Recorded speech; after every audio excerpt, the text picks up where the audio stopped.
tout d'abord, merci beaucoup pour cette invitation. Je suis ravie de vous voir si nombreux dans cette salle.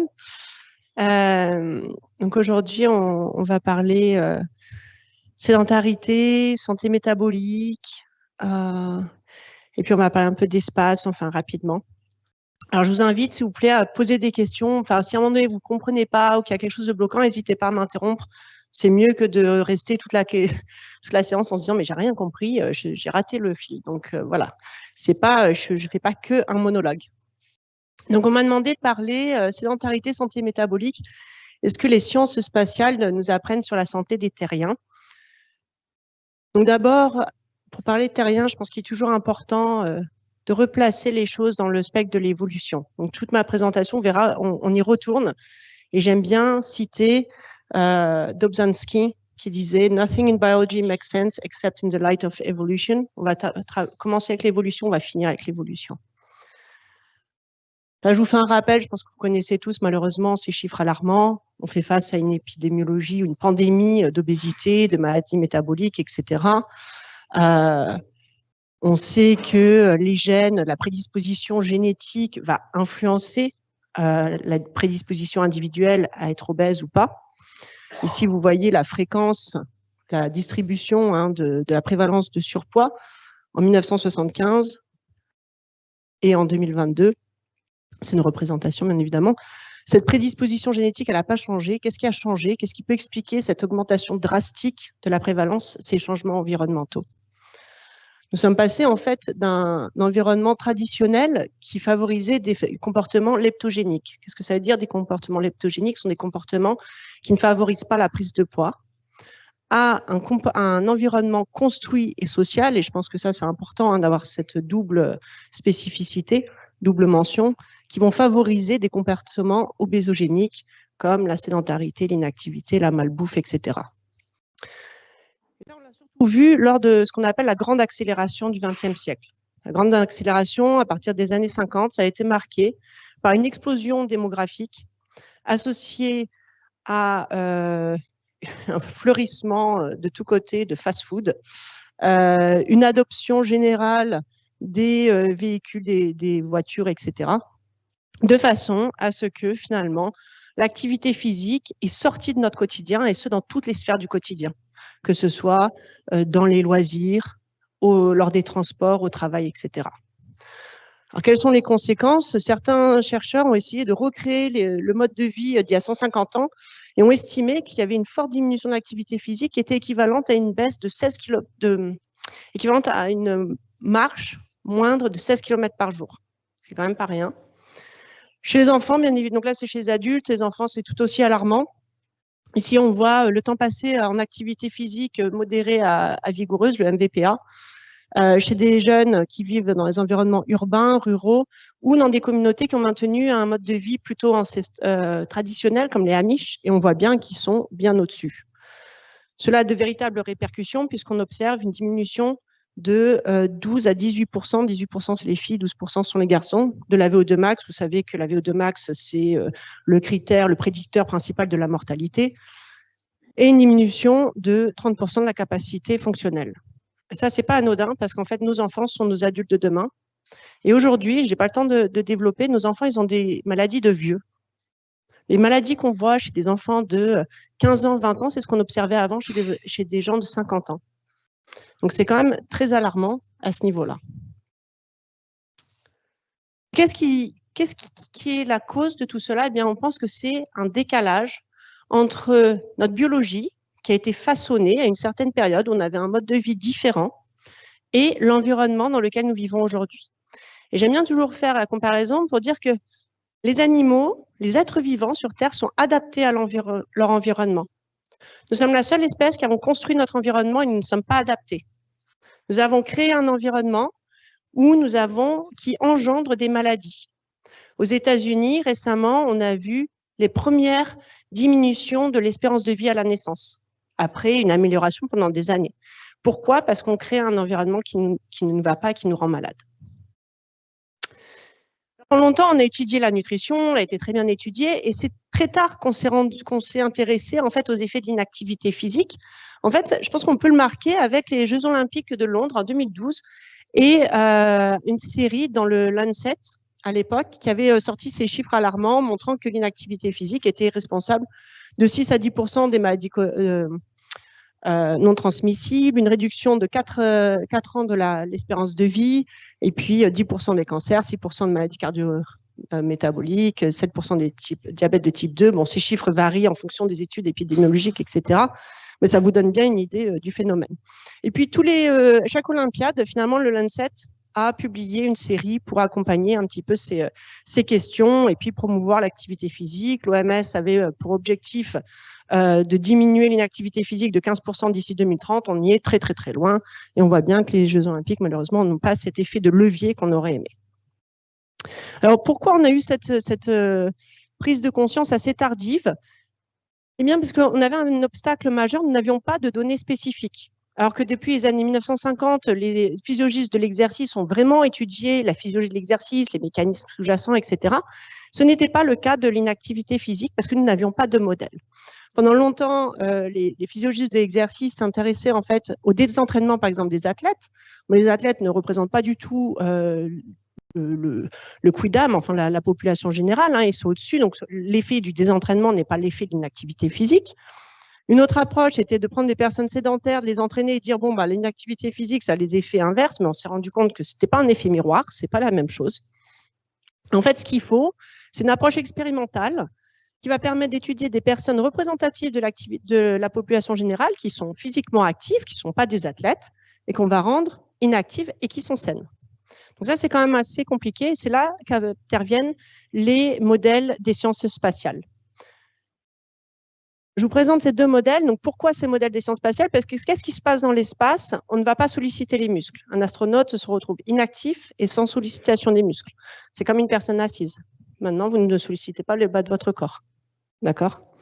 Donc, c'est un modèle extrême, bien évidemment, mais c'est un modèle qui va permettre donc, de recréer les effets de la microgravité sur Terre. C'est pour ça que ce sont les modèles spatiaux. Mais aussi, nous, ce qui nous intéresse, c'est que ça crée des niveaux d'inactivité physique très marqués et qui nous permettent d'étudier les effets directs, et j'insiste sur direct, de l'inactivité physique chez des personnes saines, sans prédisposition génétique et qui vont récupérer.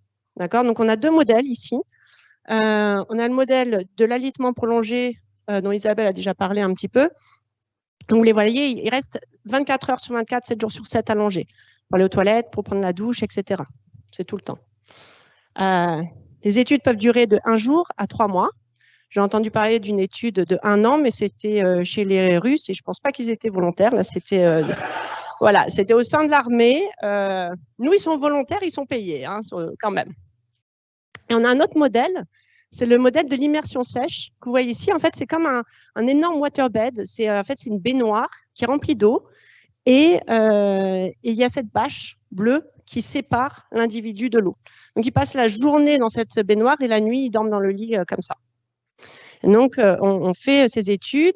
On a la chance en France d'avoir une des 3 cliniques spatiales européennes. Elle est à Toulouse et qui nous permet de mener ces études de physiologie poussée, intégrée, etc. Donc, on est assez chanceux. Maintenant, je vais vous présenter un petit peu les résultats que nous avons obtenus sur les dernières 20 années dans notre groupe de recherche.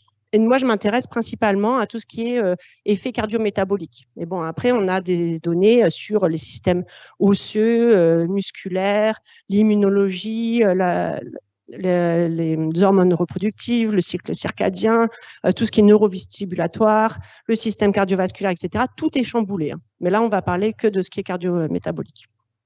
Donc, tout d'abord, on observe une diminution de la capacité aérobique, donc toujours cette fameuse VO2 max, très rapidement.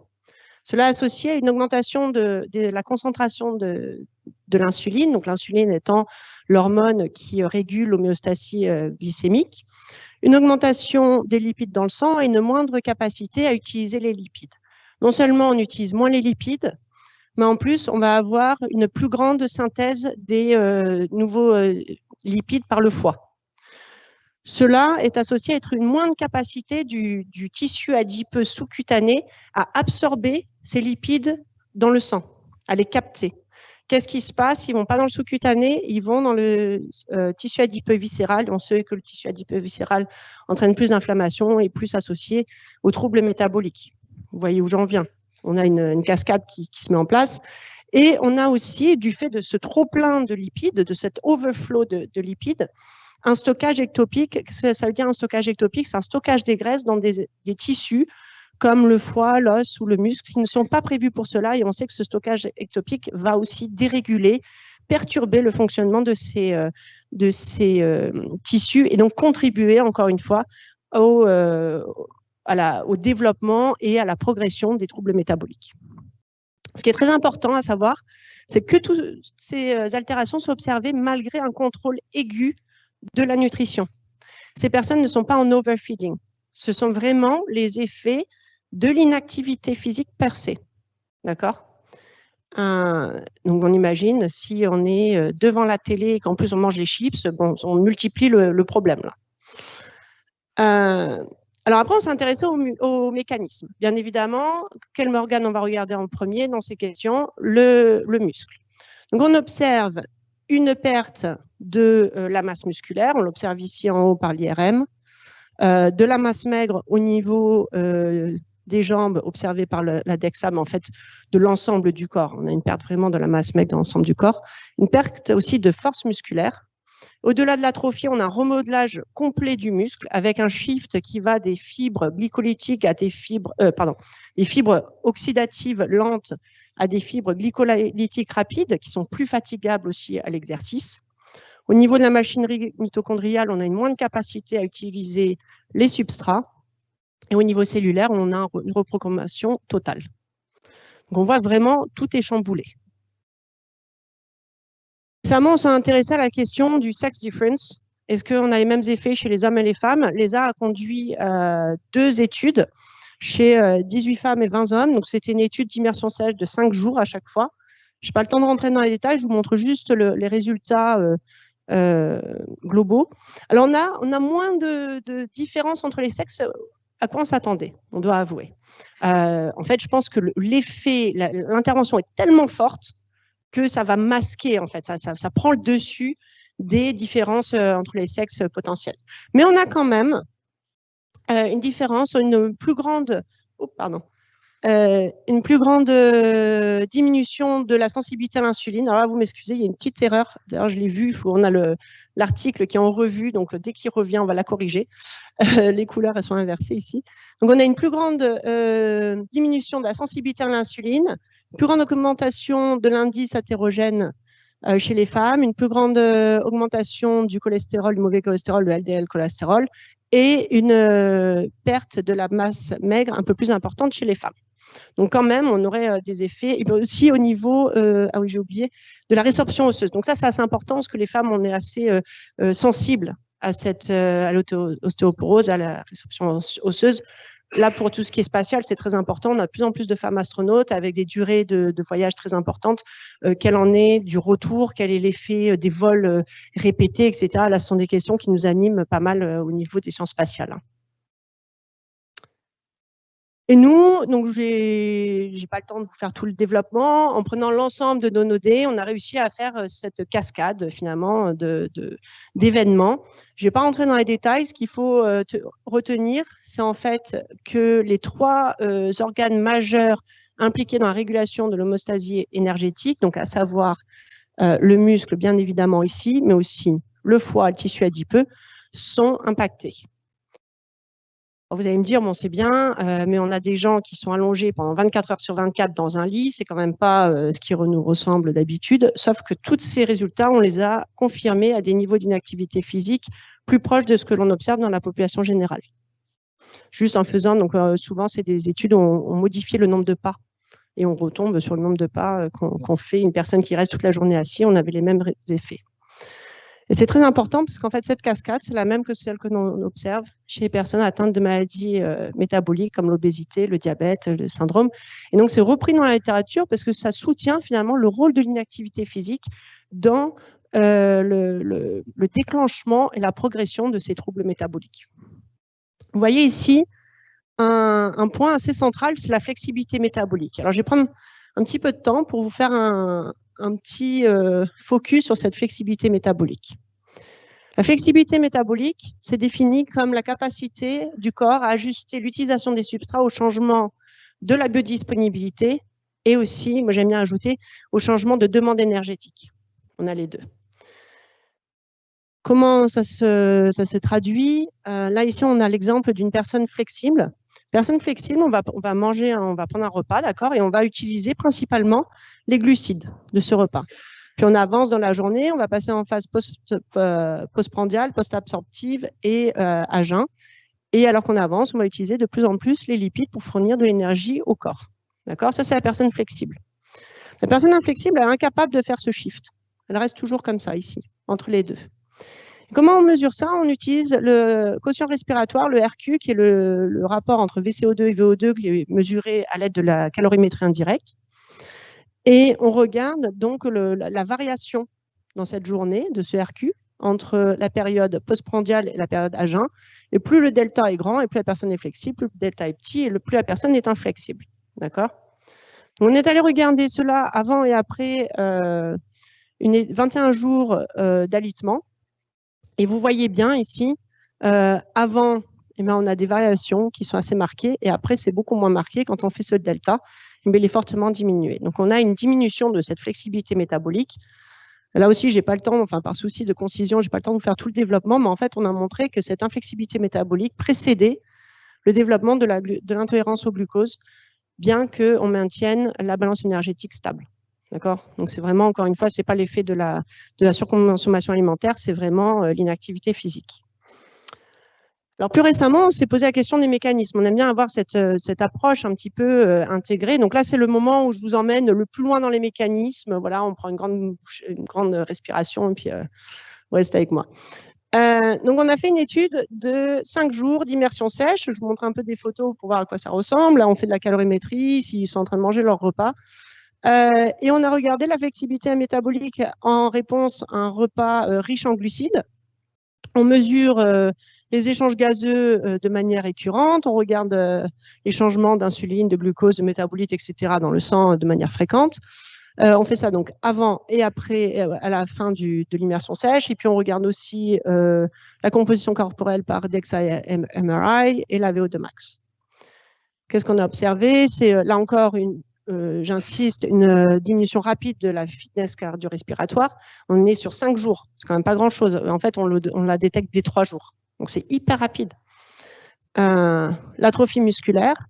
Et à jeun, on n'a pas de changement de l'insuline, mais on a bien une augmentation de la glycémie. Et aussi bien à jeun qu'en postprandial, on a une augmentation de l'insulinémie, de la glycémie. Donc, on a une moindre sensibilité à l'insuline et une intolérance au glucose. D'accord? Là, je ne montre pas le résultat. En fait, on n'a pas détecté au niveau du corps entier d'inflexibilité métabolique. Je pense qu'on est trop tôt et qu'en fait, on est sur des changements subtils. On est quand même allé voir ce qui se passait au niveau du muscle. Alors, pourquoi le muscle? Parce que c'est l'organe principal d'utilisation du glucose aussi bien en repos que pendant un exercice. Et c'est un organe déterminant de la sensibilité à l'insuline au niveau systémique, c'est-à-dire au niveau du corps entier. D'accord? Et il y a des études qui ont montré que l'utilisation du glucose et la sensibilité à l'insuline au niveau musculaire était un parallèle, reflétait en fait celle que l'on mesurait au niveau du corps entier. Et pareil pour la flexibilité métabolique.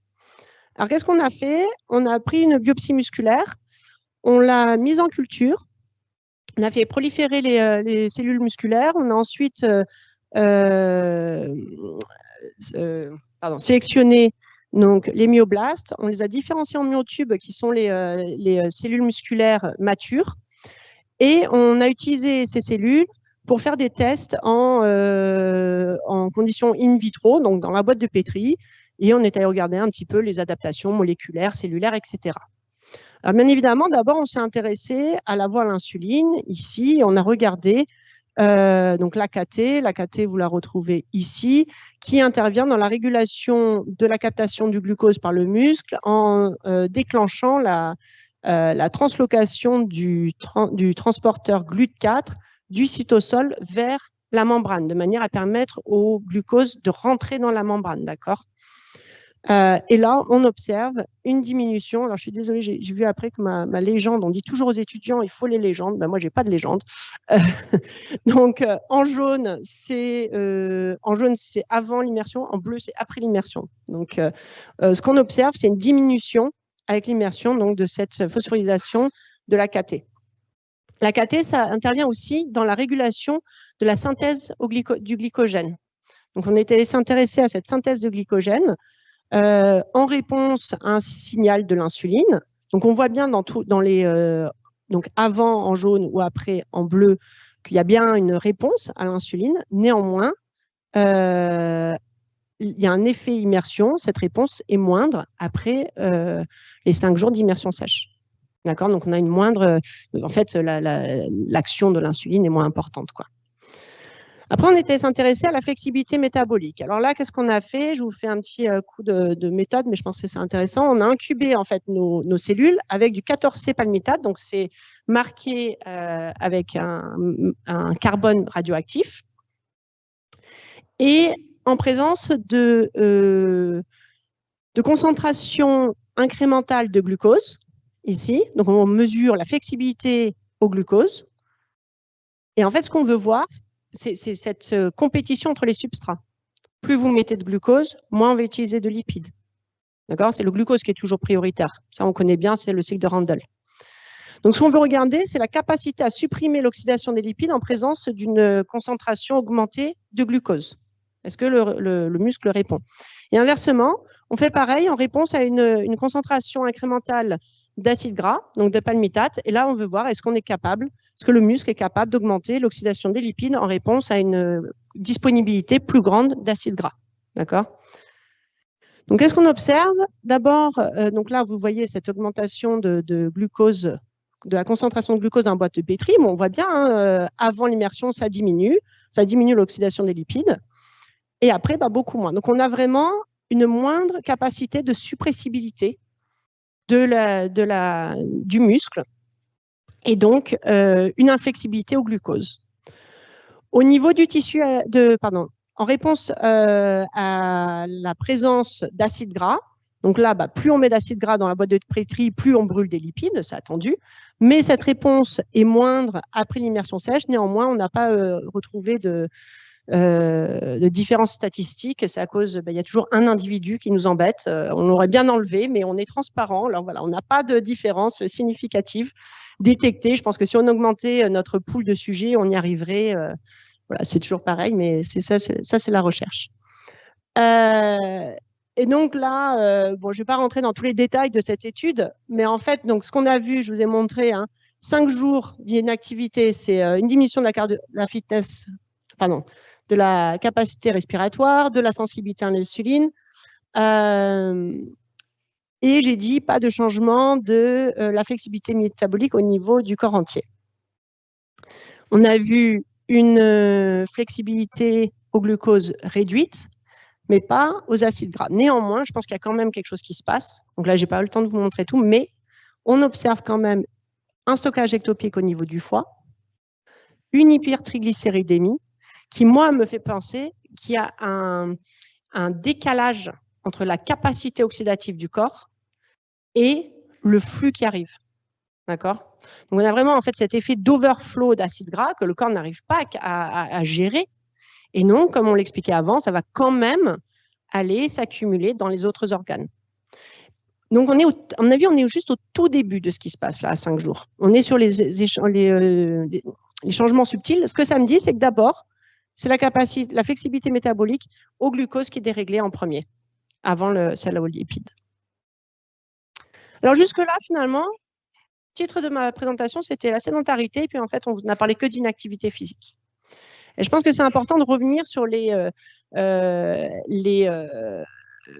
définitions opérationnelles. Donc la sédentarité, qu'est-ce que c'est?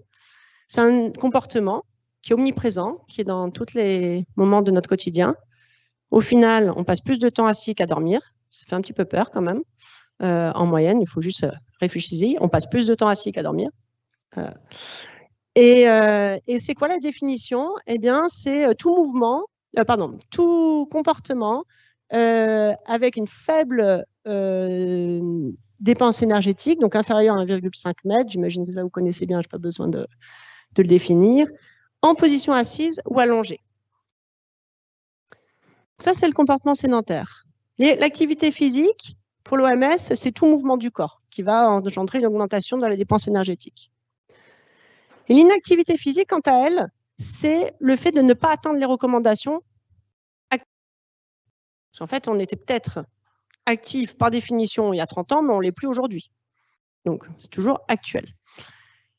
Et donc, ça veut dire que la sédentarité, c'est le fait de passer trop de temps assis. L'inactivité physique, c'est le fait de ne pas faire assez d'exercice.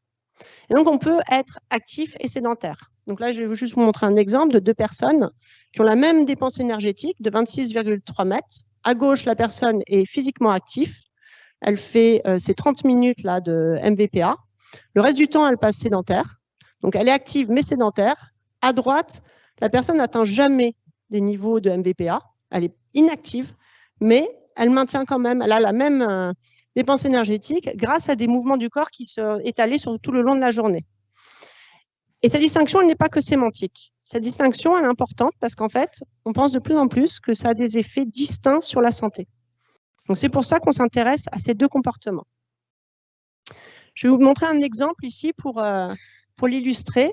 Je vous montre là la relation entre l'adiposité, désolée, des fois voilà, chez les hommes et chez les femmes, donc la relation entre l'adiposité et le temps passé assis chez des personnes physiquement actives qui atteignent les 150 minutes par semaine de MVPA et des personnes inactives. Bien évidemment, plus on est assis, plus on est inactif et plus on a une adiposité importante. Mais ce qui est intéressant, à mon avis, c'est le fait que le fait d'être physiquement actif ne permet pas de contrecarrer complètement le temps passé, plus de 6 heures passées assis. Et ça, c'est pas rien. Alors, ça sont des études épidémiologiques. Comment on va de nouveau le tester expérimentalement? C'est pas facile, c'est pas trivial ces expériences, et c'est là que les études spatiales viennent nous aider de nouveau. Alors, les agences spatiales, elles mettent en place tous ces modèles pour comprendre les effets de la microgravité sur le corps, mais bien évidemment, l'objectif ultime, c'est de les prévenir. Et donc, ils mettent en place des programmes de contre-mesure. Et la pierre angulaire des programmes de contre-mesure, c'est bien évidemment l'exercice physique. Donc, il existe de nombreuses études qui ont testé différents programmes d'activité physique, enfin d'exercice, que ce soit du résistif, de l'aérobique, etc., etc. Et il y a quelques années, avec ma doctorante, on a pris toutes ces études, on en a trouvé 10, et on a fait une revue pour essayer de voir un petit peu ce qui se passait. Donc, on a des études qui ont fait que du résistif, d'autres qui ont testé de l'exercice aérobique et résistif, et on voit surtout qu'on est bien au-delà des recommandations. D'accord ? Donc ça, c'est important. Qu'est-ce qu'on observe ? Quand on regarde le résistif, on a bien une protection de la sensibilité à l'insuline et de la VO2 max, mais pas de la lipémie et de la sensibilité à l'insuline à jeun. Et on n'a pas de protection contre l'utilisation des lipides, que ce soit en situation post-absorptive, donc à jeun, ou postprandiale.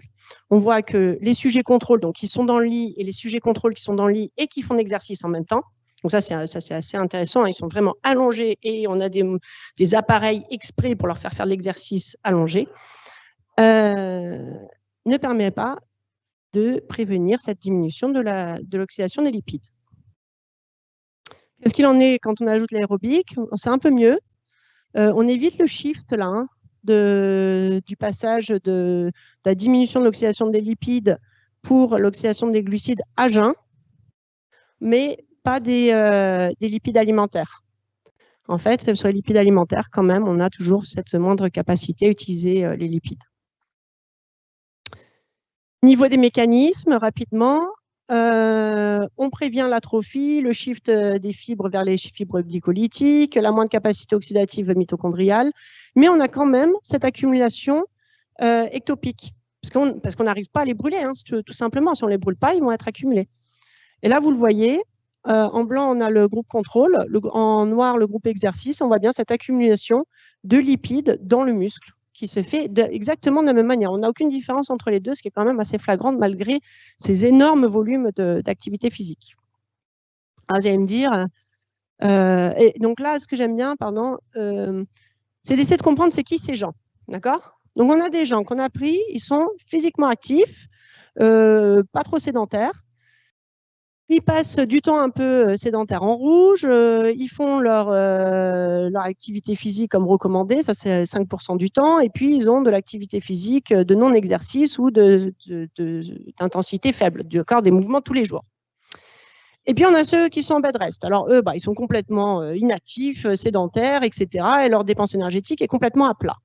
Et puis on a nos volontaires en exercice, eux ils sont sédentaires, mais ils sont actifs. C'est un modèle extrême que je vous ai montré avant, l'inactif sédentaire.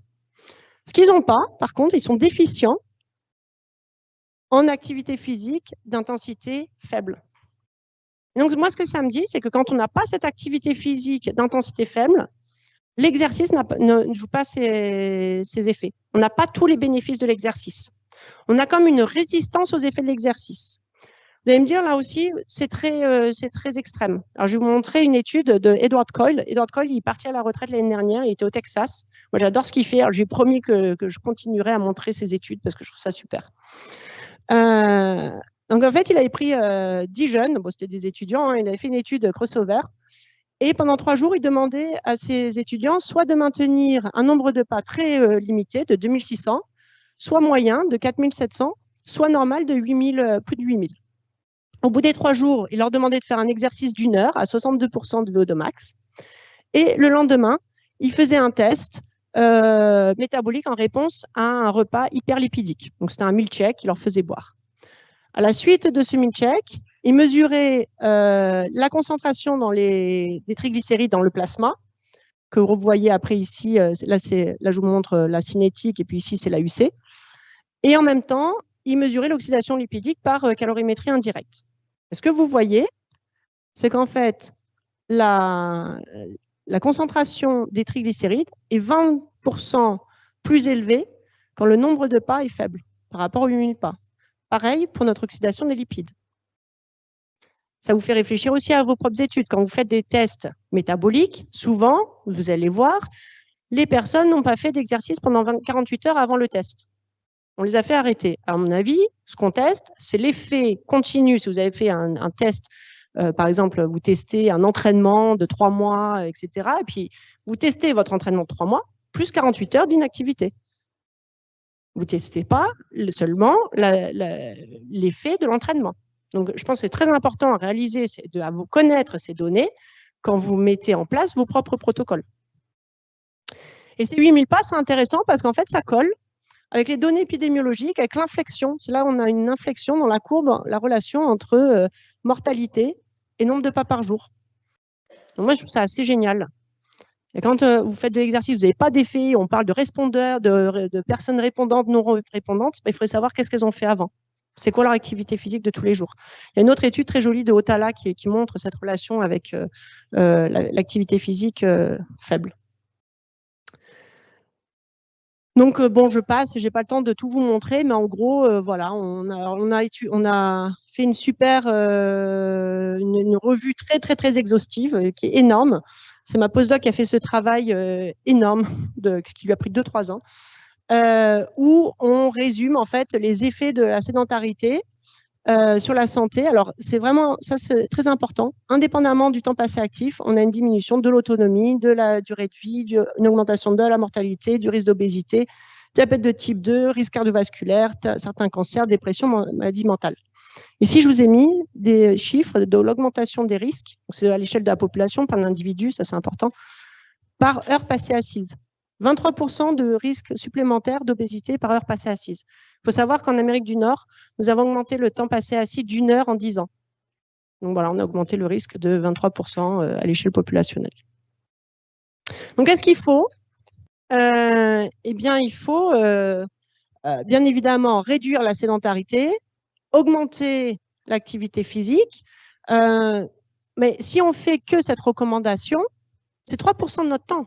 Si vous faites les recommandations les 30 minutes par jour, c'est 3% de votre temps, c'est rien du tout. En fait, là, on a un levier énorme dans cette composante de l'activité physique, des activités physiques d'intensité légère. D'accord ? Donc, Et on pense que ça joue un rôle très important dans la régulation du poids. Aujourd'hui, je n'ai pas le temps de rentrer dans tout ce qui est régulation du poids, composition corporelle, etc., mais ça joue vraiment un rôle important. Il y a la durée totale sédentaire sur la journée, mais il y a aussi la durée de chaque épisode. D'accord? Donc ici, ça c'est une étude pionnière de nos collègues australiens. Ils ont repris les données de NANES. NANES, c'est une grande étude épidémiologique qui a été faite aux États-Unis, malheureusement, qui vient d'être arrêtée grâce à leur superbe gouvernement. Ils se sont dit, oh, ça ne sert à rien de faire un suivi de plus de 20 ans. Donc voilà, ça s'est arrêté. C'était juste ma remarque politique. Donc là, qu'est-ce qu'on voit en fait? C'est le tour de taille en fonction de l'activité des gens. Et donc, s'ils restent assis pendant longtemps ou s'ils break, s'ils fragmentent la position assise, s'ils se lèvent et qu'ils bougent, d'accord? Et on voit bien que cette circonférence de taille est plus faible. Et ça, on l'a sur la circonférence de taille, mais c'est pareil pour le cholestérol, d'autres biomarqueurs de cardiovasculaire, etc. Et puis, ils avaient montré aussi, bien évidemment, le temps sédentaire. Plus on est sédentaire et plus les profils métaboliques sont pauvres. Ce qui est très important, c'est que ces données ont été ajustées pour ces paramètres, c'est-à-dire qu'elles sont observées, quel que soit l'âge, le sexe, l'ethnicité et surtout le temps passé à faire de l'exercice. Donc là, on revient sur les mêmes points que je répète un petit peu, mais c'est toujours pareil. Ensuite, ils ont fait une étude, la première étude interventionnelle, et puis ils ont regardé qu'est-ce qui se passe chez des personnes non insulino-résistantes, d'âge moyen, soit qui restent tout le temps assis, ou alors qui break toutes les 2 minutes. Non, c'était toutes les 20 minutes pendant 2 minutes, soit avec des épisodes d'intensité légère, soit des épisodes d'intensité modérée. Et on voit bien une diminution et de la glycémie postprandiale et l'insulinémie postprandiale, et ça, indépendamment de l'intensité des épisodes d'exercice, qui est quand même intéressant. On peut juste bouger, marcher, va suffire. J'ai eu la chance d'aller dans ce laboratoire. Donc ça, c'est toutes les études de David Dunstan et de Neville Owen qui sont en Australie, si vous connaissez leurs travaux. J'ai eu la chance d'aller chez eux pendant 1 an et demi. Donc moi, je me suis intéressée un petit peu aux régulations métaboliques, enfin moléculaires plutôt. Et on voit surtout que là, vous savez, je vous ai parlé avant de ces voies de régulation de la captation du glucose avec la translocation du GLUT4. On a parlé de la voie à l'insuline, mais il y a aussi une autre voie qui est la voie dépendante de la contraction musculaire. En fait, ce qu'on a là, c'est vraiment une augmentation de la voie dépendante à la contraction musculaire de manière très aiguë. Et en fait, petit à petit, on recrute la voie à l'insuline. Donc, les deux se mettent en branle, ce qui est quand même assez intéressant. Une autre observation qu'on a faite, c'est qu'on a un effet multi-organe. On a un effet sur le muscle qui est assez évident, mais on a aussi un effet sur le tissu adipeux. Donc là aussi, je ne vais pas rentrer dans les détails, vous avez les références si ça vous intéresse d'aller plus loin, mais on a vraiment cet effet multi-organe qui est assez chouette.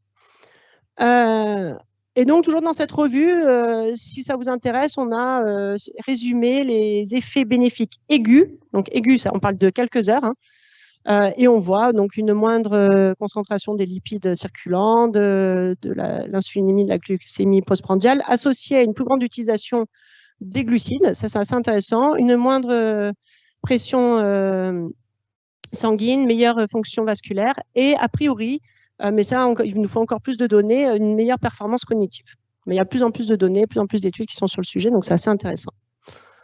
Quand je suis rentrée aux États-Unis, après ce passage, je me suis toujours dit, bon, mais c'est chouette, on voit une utilisation du glucose, mais bien évidemment, si on bouge, on utilise du glucose. Ça, c'est un truc qu'on a appris immédiatement, c'est la physiologie de base de l'exercice. Et donc, je me suis toujours posé la question, mais est-ce que c'est vraiment les breaks qui font ça, ou est-ce que c'est juste le fait d'augmenter l'activité physique journalière ou la dépense énergétique? Donc, j'ai mené une série d'études où on a étudié 2 paradigmes, soit un qu'on appelle traditionnel, que vous verrez, c'est ONE, où on a demandé aux gens de faire 45 minutes une fois par jour de marche rapide, soit on prend ces 45 minutes, on les étale sur la journée en 9 épisodes de 5 minutes, qui sont faits à peu près toutes les heures. D'accord ?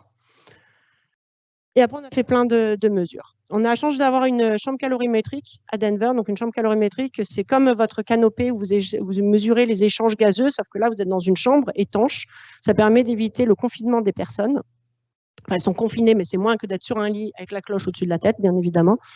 Et on contrôle tout. Là aussi, on contrôle la nourriture. Donc, on a étudié, là, c'était une étude cross-sectionnelle. Donc, les gens sont venus 3 fois nous voir à la chambre calo. soit ils étaient sédentaires, soit ils faisaient 45 minutes, soit ils faisaient les 9 fois 45 minutes.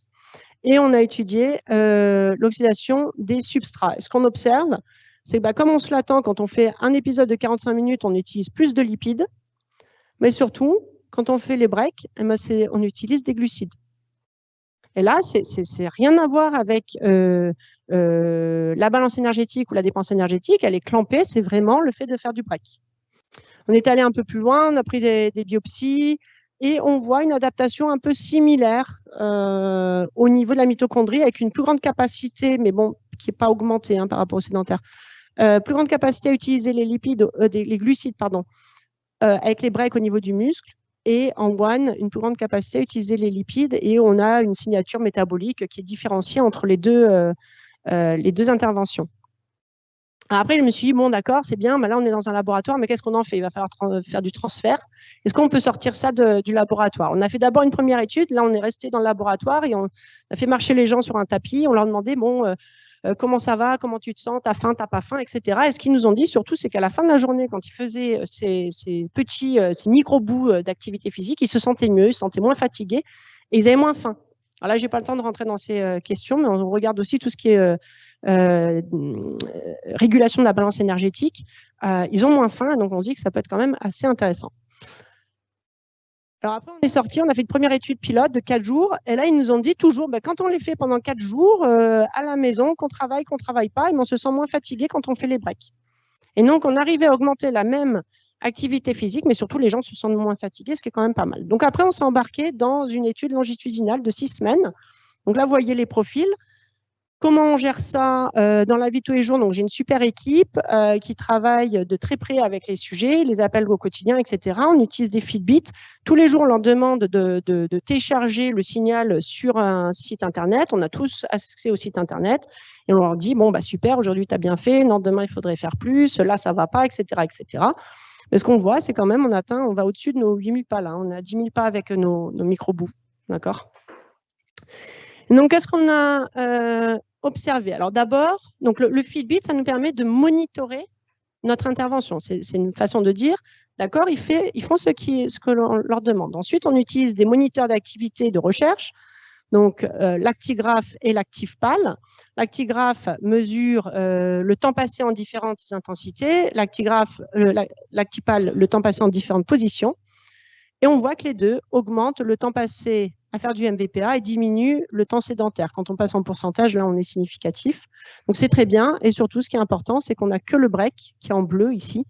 Là aussi, j'ai pas de... Ah si, j'ai ma légende ici. Il n'y a que le break qui diminue le temps sédentaire prolongé. Donc, en fait, on a réussi à faire ce qu'on voulait. Donc, ça, c'est bien. C'est une bonne chose. Ensuite, on a mesuré la dépense énergétique avec la méthode de l'eau doublement marquée, qui est la méthode de référence de l'OMS pour la mesure en conditions de vie libre. Et coup de bol, ils augmentent de la même façon.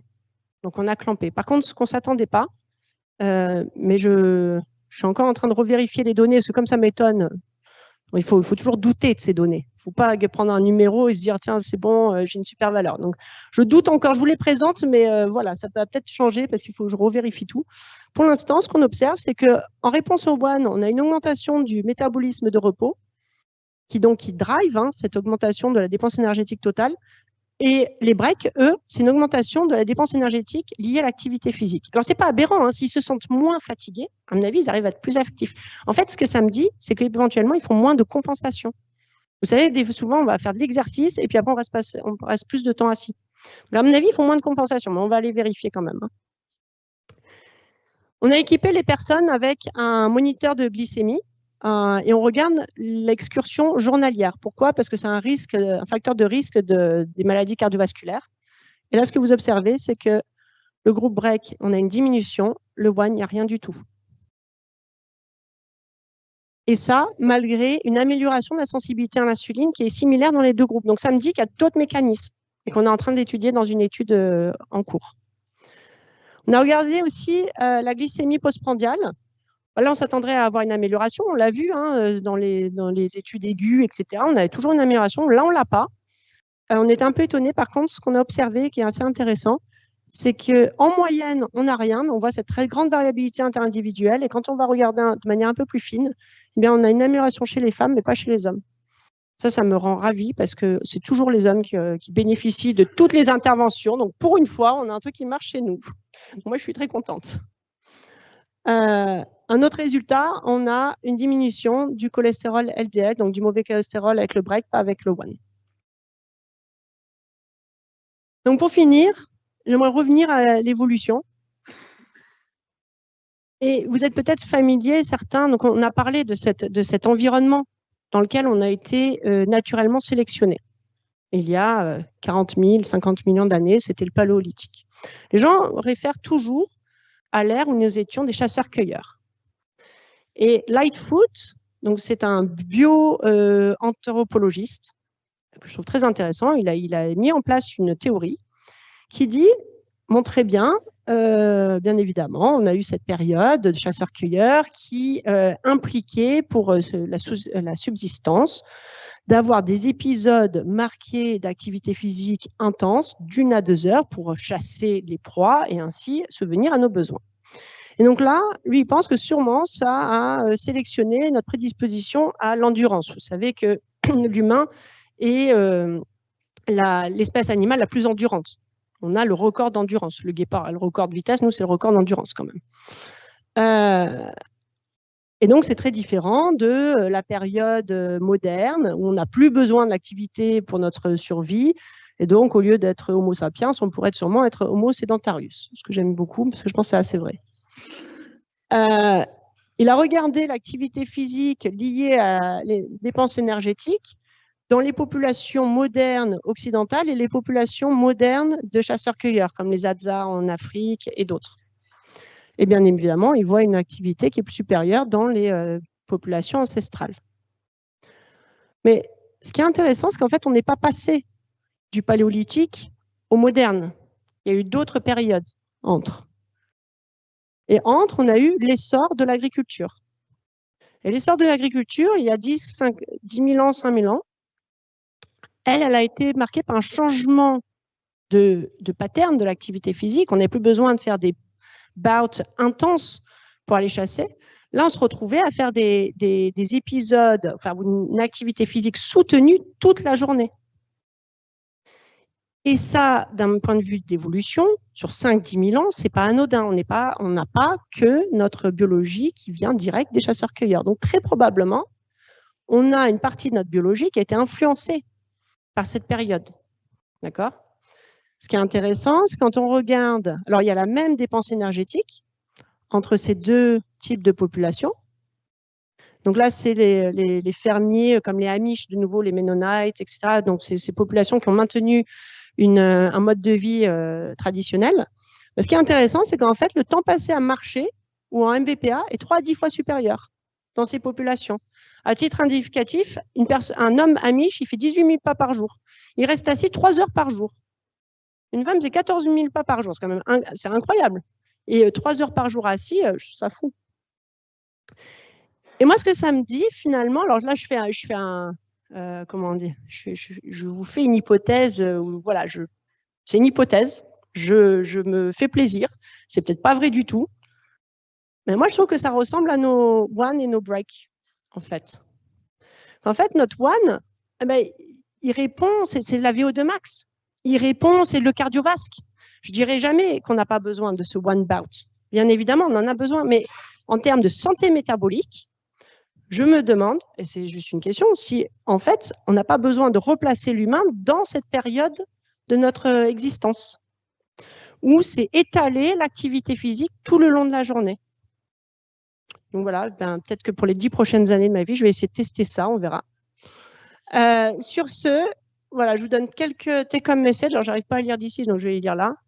Le comportement sédentaire n'est pas simplement l'absence d'exercice, j'espère que j'ai fait ça clair, c'est un comportement de santé à part entière, avec ses propres effets physiologiques, ce qui veut dire qu'il doit être traité séparément en recherche, et j'espère avoir insisté sur, même quand vous pensez à vos interventions, à prendre en compte cette sédentarité dans les recommandations et la pratique clinique. Temps sédentaire prolongé contribue à la dysfonction métabolique, à la prise de masse grasse et à une moindre efficacité des bénéfices de l'exercice. On aurait une résistance aux effets d'exercice. Répartir l'activité physique tout le long de la journée peut constituer une stratégie pratique et dont les bénéfices pour la santé sont démontrés. Le comportement sédentaire et l'activité physique d'intensité légère doivent tous deux être pris en compte pour faire face à l'épidémie de maladies métaboliques. Et par rapport à ce que je vous ai montré à la fin, en raison de pressions sélectives différentes, vraiment, je vous invite à lire ce papier de Lightfoot, moi je le trouve passionnant. La régulation de l'endurance et celle de l'activité quotidienne ont pu évoluer séparément et produire des effets distincts sur l'organisme. Donc la santé métabolique semble dépendre davantage du mouvement régulier tout au long de la journée que de séances d'exercice isolées. Alors comment on traduit ça d'un point de vue pratique? En fait, on invite à utiliser cette approche de staircase donc réintroduire le mouvement dans toutes les sphères du quotidien, dès l'enfance, dès l'école. Je pense que vous êtes assez sensible à ce sujet, dès l'école, dans les transports. Peut-être repenser notre environnement urbain avec des prompts pour arrêter de prendre des escalators. Moi, ça me rend dingue quand je vois tous les gens sur l'escalator alors qu'il y a des escaliers à côté, etc., etc. Et ce, dans tous les âges de la vie. Alors sur ce, ça c'est ma diapo la plus importante, parce qu'en fait, je suis ici aujourd'hui, je représente un labo, je représente des gens, un groupe, j'ai deux super groupes de recherche, un au Colorado, un en France. C'est tous ces gens qui nous permettent de vous montrer ça aujourd'hui. Moi, dans mon labo, j'aime bien dire « Alone, we can do so little. Together, we can do so much ». Je pense que c'est très vrai. Et voilà, et je remercie aussi, bien évidemment, les sources de financement, parce que sans eux, on ne fait rien. Merci à vous.